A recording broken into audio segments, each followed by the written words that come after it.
Is everything when it comes to prophecy and the fulfillment of prophecy. In fact, I'll go as far as to say it's probably the most important thing, most important factor in regard to you getting to the right place at the right time for the right reason at the right season. You know, if you move ahead of God, you're on a fool's errand. Why do I say that? Because if we go back to the children in the wilderness of Israel, and what took place there was a pillar of cloud and a pillar of fire. When the cloud moved, they had to move. When it stopped, it was really the presence of God stopping, or the providence of God stopping. It was stationary for a season. It could have been for days. They all had to wait there. Nobody went ahead of God's cloud of providence and direction because he would have to take care of them.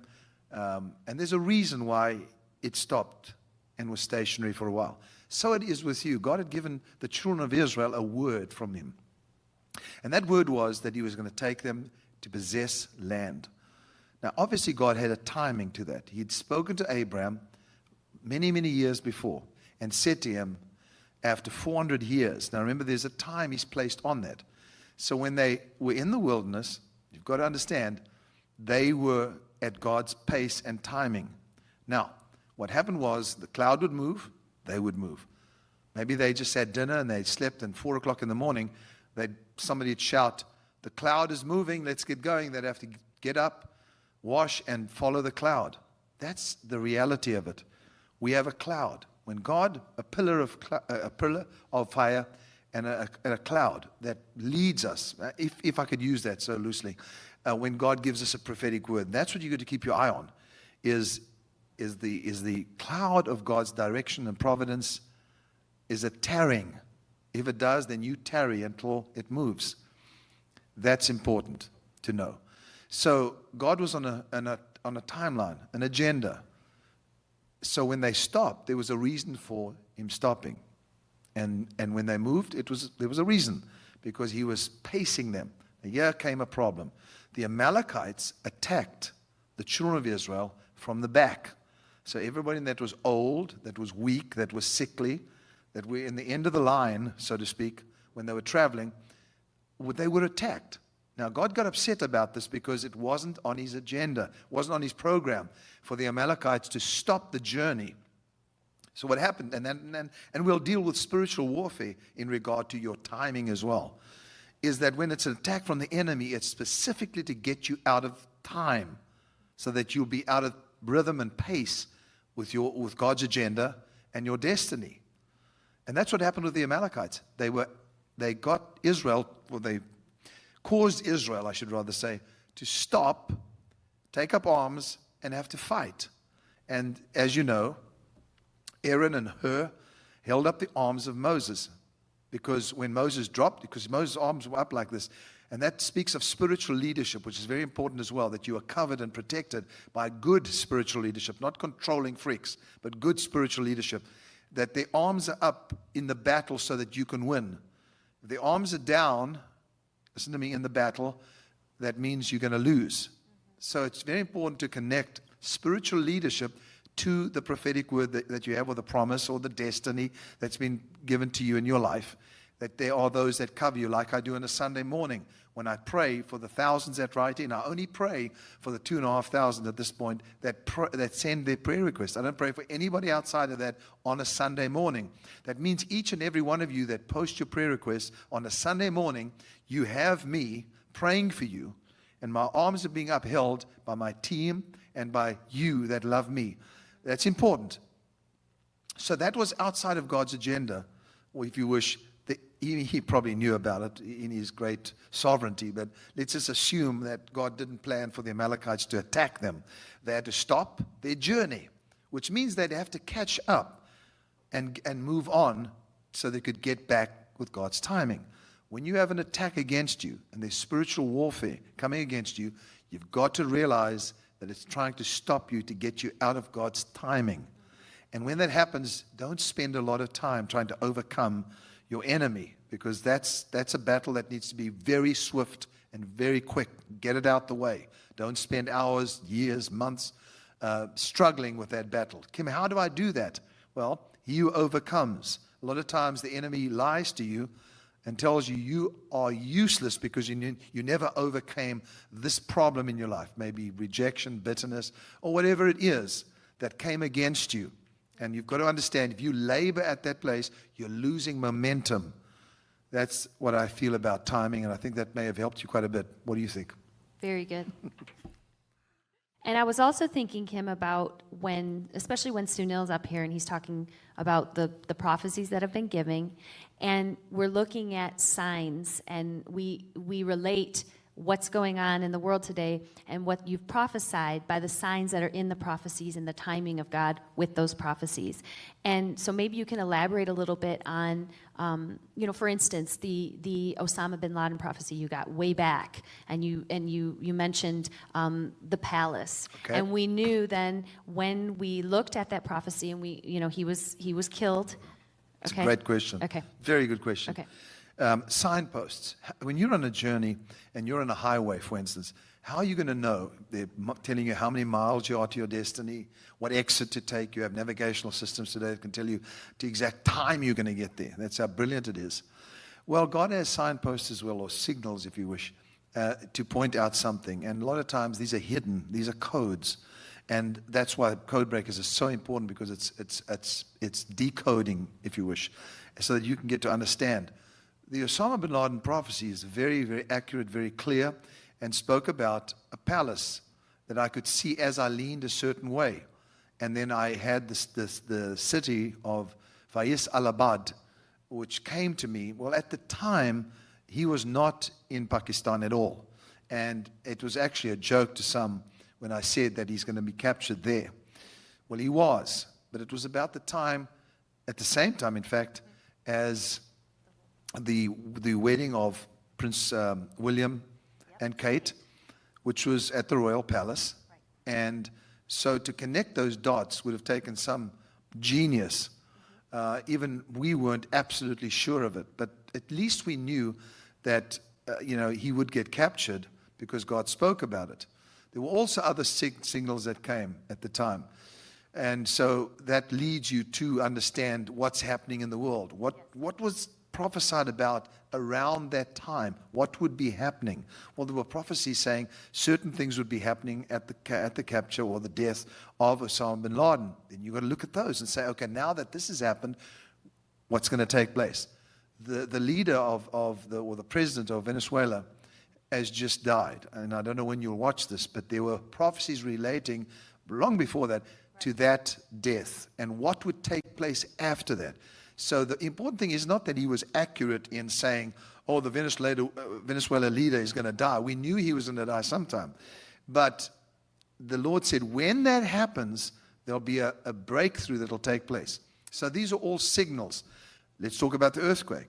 God spoke clearly through me and said that the prophecies that were given, or the judgments that were given by many prophets against California, that it would be literally shaken and thrown into the sea because of its wickedness and evil. Well, in a prophecy I got that said, the Lord said, what they had hoped for and prophesied for this state, California, will not take place here, but it shall take place in Japan. But when that happens, and then you have a series of things that came out as a result of that specific word, where God says such and such is going to happen and such is going to happen. Well, obviously he had good plans for California, which we're now seeing unfolding as well. And for us to say that California is the most wicked place on earth is literally stupid. Because go to the Netherlands, go to some of these other nations that have worse things happening, and yet we focus on one state. It's very small-minded of us. And it also takes away from the love of God and the understanding that the goodness of God leads a man to repentance. It's very important to understand that. So when you see these signs, follow the prophetic words that are based around them as to, okay, there was an earthquake in Japan. Bad news? Absolutely. But then there was good news about that as well. And we have our dear missionaries in Japan that are telling us the wonderful things that God is doing since that time, since 3/11. And it's our joy to be able to support Peter O'Neill and to say, You know, we believe in you. We want to support you, because what was prophesied was after the earthquake, there would be an outpouring of the Spirit. Not necessarily something that, see, what we do is we think of revivals as these big things that are broadcast, these big meetings, but there could be a move of God in streets, in living rooms, in houses that we don't know about. And so, because we don't know about it, we say, well, nothing happened. How do you know what God is doing in the colleges, the universities, in the homes and lives of people in Japan? Because he said once that takes place, that'd be a sign of certain things that will happen in Japan, in Asia, in the Pacific, and in America, and specifically California. So I hope that answers the question. I just wanted to take a moment today to thank you so much, all of you who have supported Prophetic Rewind over the years. I have still got so much footage and so much stuff to share with you of my dad, and it's because of you and your donations and your sacrifice that I am able to keep doing this and bringing this to you every week. And so my gratitude is immeasurable. And one little thing that we did was, and we did this earlier this year, was we put together a very special little daily devotional of emails that my dad used to send to all of us, his staff and friends and family. And he called it the Daily Light. And so we put it in this 31-day devotional. And it's just absolutely beautiful. Just to read my dad's words, he was such a good writer and so poetic, but also so anointed. And I know that this will bless you. And so when you give a donation to anywhere in the House of Destiny, but specifically with Prophetic Rewind, click the link below the screen. There's a banner, and you're going to see it there. That is how you get this for any amount. If you have a penny will work, and you can get a copy of this. And it's just our way of thanking you for the years now of support in continuing the legacy of my dad and what God was doing through him. So I won't take any more of your time. We're going to go right back in, but I just wanted to thank you so much again for your support and your continued support. And there are banners across the bottom of the screen and phone numbers you can call and all kinds of ways that you can continue to support the legacy of my dad, the House of Destiny, and specifically Prophetic Rewind. And I just want to thank you from the bottom of my heart one more time. Come on! Give him praise! For tonight, the Spirit will adjust everything. For tonight, those who said yes but meant no, and those who said no and meant yes, shall be removed. And God said the yes shall be no and the no shall be yes, says the Lord. Come on. Come on. Get your hands together. Come on.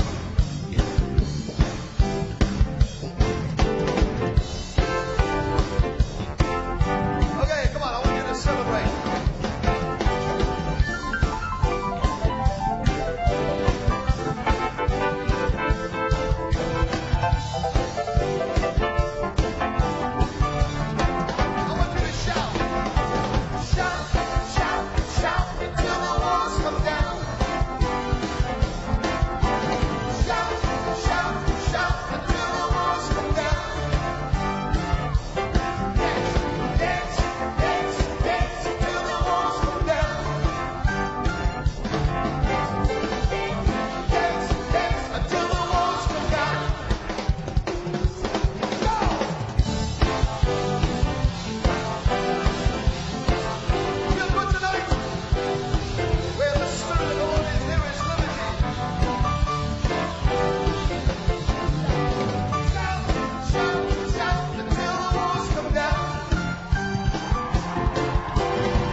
Something's going to happen tonight.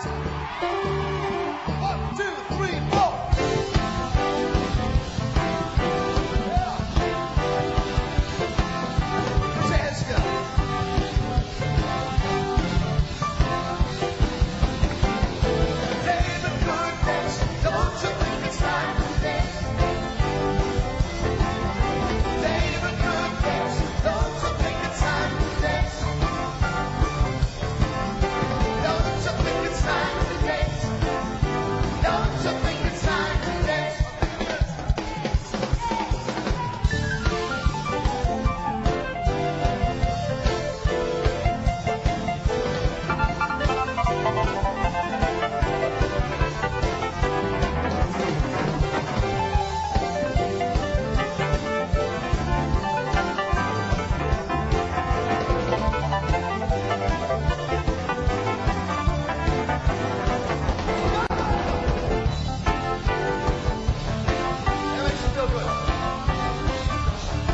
worship and we praise. I'm gonna praise. David could dance. I'm gonna dance. Joshua could shout. I'm gonna shout. I'm gonna shout. Good. I'm gonna shout. Praise. I'm gonna praise. I'm gonna praise Him. Dance. I'm gonna dance. I'm gonna dance. I'm gonna dance. I'm gonna dance. I'm gonna dance. Shout. I'm gonna shout. Praise. I'm gonna praise. I'm gonna win. I'm gonna win. Yeah. I'm gonna win. One more time. I'm gonna win. How many feel like you're gonna win tonight? God is in the house. Come on. Say, I'm gonna win. I'm gonna shout. I'm gonna win. Praise. I'm gonna praise. I'm gonna dance. Oh yeah. Now come on, come on, come on. Nothing's gonna stop me now. I know I'm gonna take the kingdom. Say it. Nothing's gonna stop me now. I know I'm gonna win this fight. Nothing's gonna stop me now. I know I'm gonna win this fight. I want you to say that. Nothing's gonna stop me now. I know I'm gonna win this fight. Is anything gonna stop you? Is Satan gonna stop you? Is darkness gonna stop you? Say it. Nothing's gonna stop me now. I know I'm gonna win this fight. Say it. Nothing's gonna stop me now. I know I'm gonna win. Now do me a favor. Turn around and tell somebody that. Nothing's gonna stop me now.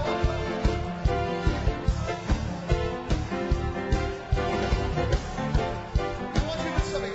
Wave your hands up.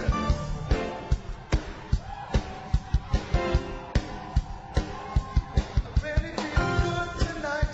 I know I'm gonna win this fight. Say it. I really feel good tonight. I know I'm gonna win this fight. Say it. I really feel good tonight. I know I'm gonna win this fight. I really feel good tonight. Do you really believe that? How many of you feel good in this building? And I want you to say, I really feel good tonight. I'm going to win this fight. Okay. Yeah. Let's change it around a bit. So I feel like we're enjoying ourselves. Come on. Come on.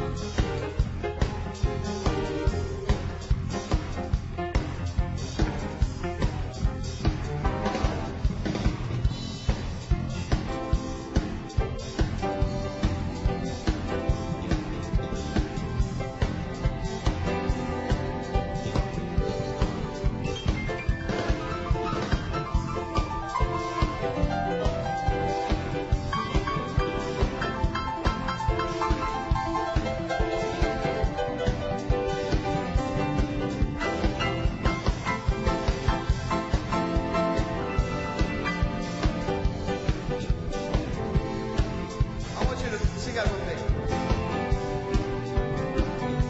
I really feel good tonight. I know I'm gonna win this fight. I really feel good tonight. I'm gonna take the kingdom by force. How about that? I really feel good tonight. I know I'm gonna win this fight. I really feel good tonight. I'm gonna take the kingdom by force. Say it. There's nothing's gonna stop me now. I'm gonna take the kingdom by force. Say it. There's nothing's gonna stop me now. I'm gonna take the kingdom by force. I really feel good tonight.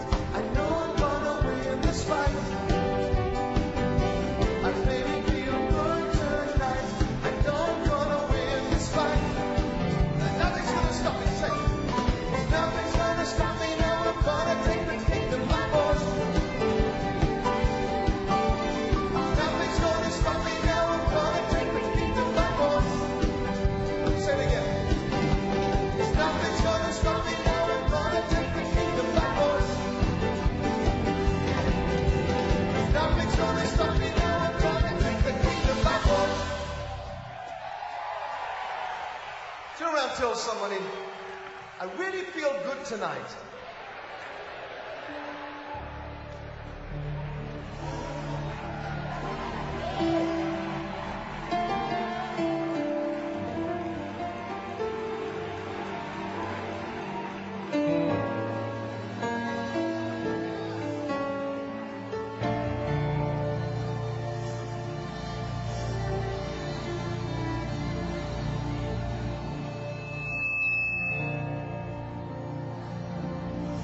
Brought you to this place.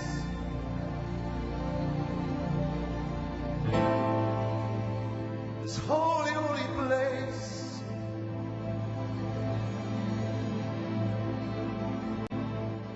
I brought you to this place.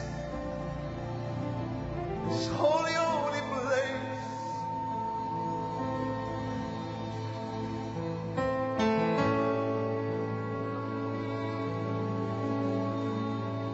There is a sound coming to you. There is a sound coming to you. God says, I brought you to this place, this holy, holy place. There's a sound that's coming to you, and it's a sound like you've never heard before. A sound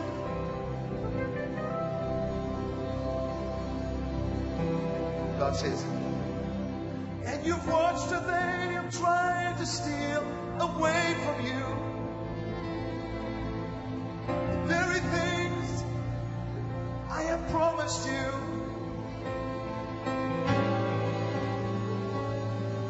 But I brought you to this place.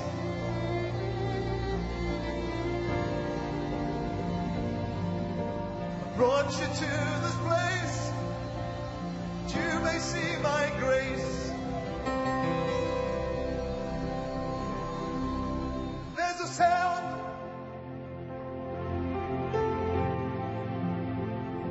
it's coming from the mountain. Listen to him. There's a sound that's coming from your pain.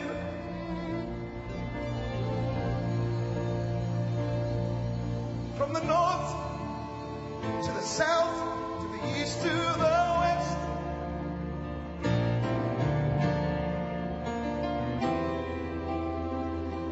There's a sound that's coming to you, and it's filled with my life.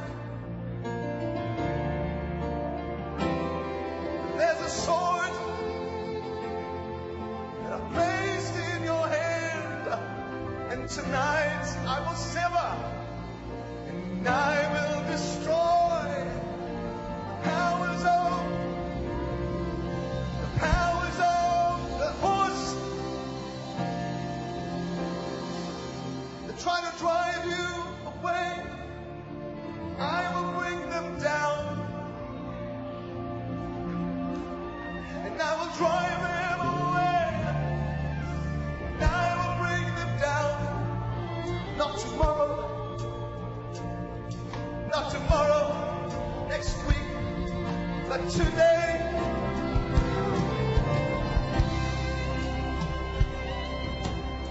God's word to you, listen. And I will drive you back to the place, greatness again. You ready for that? And I will bring you to see me face to face, 'cause I'm ready to give you my grace.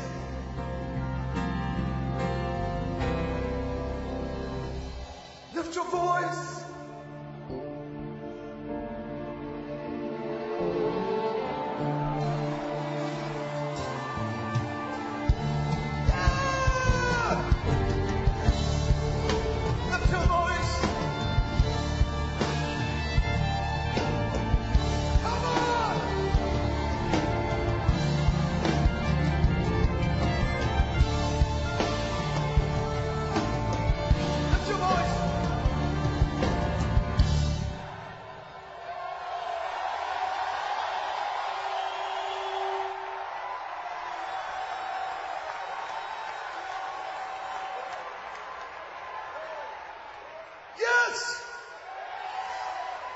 Let the sound of the new year be heard in your voice.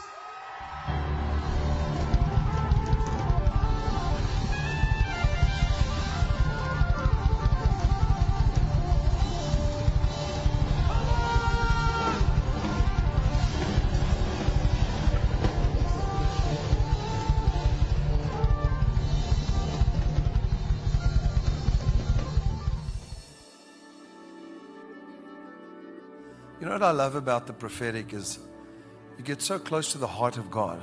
You hear His mind, His thoughts, what He plans to do. You know, you need this on a regular basis. And there are millions of viewers all over the world that experience this twice a week, sometimes even more, at my den. And you can experience it as well. I'd love to have you there. All you got to do is go to kim.tv. We have so much. We have worship, we have songs that come from the heart of God, prophetic words about things that have not happened yet. That's what we say to the people, welcome to the future. And I want you to experience that. I look forward to seeing you there.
Anh ta cố gắng cho em được mọi thứ, cố gắng ướp át những lời nhớ. Em không quên anh thì sao đôi mắt em sầu.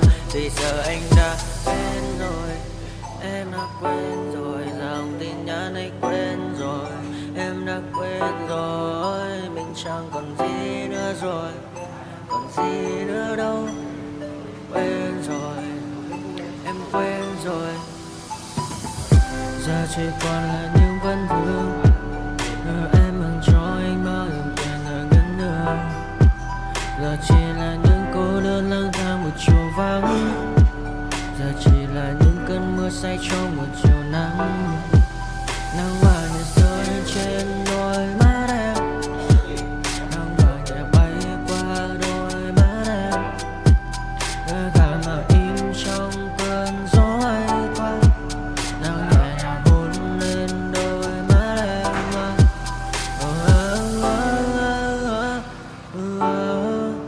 Em đã dần quên rồi, quên rồi. Em đã dần quên rồi. Ngày mình từng có đôi, từng quên rồi. Ta đã cùng đi qua bao cảm xúc, đi qua những cung bậc tình yêu. Ta chẳng thể giữ lấy nhau một phút, thế nhưng mà trên đời cốt một thu. Giờ đã có những thứ anh ấy ôm trong đời mình. Em chẳng còn giữ để lại cho duyên tình. Bây giờ chúng ta chỉ đơn làng. Giờ em đi theo ai của bánh bang. Giờ ta hứa một đời sẽ mãi ở bên. Sâu trong đôi mắt em bây giờ là những giọt buồn rối ren. Và đã có những cố gắng anh đem vào sâu nơi trái tim. Để lòng này em ở đây cất bước ra đi. Một chiều hoàng hôn em mang mình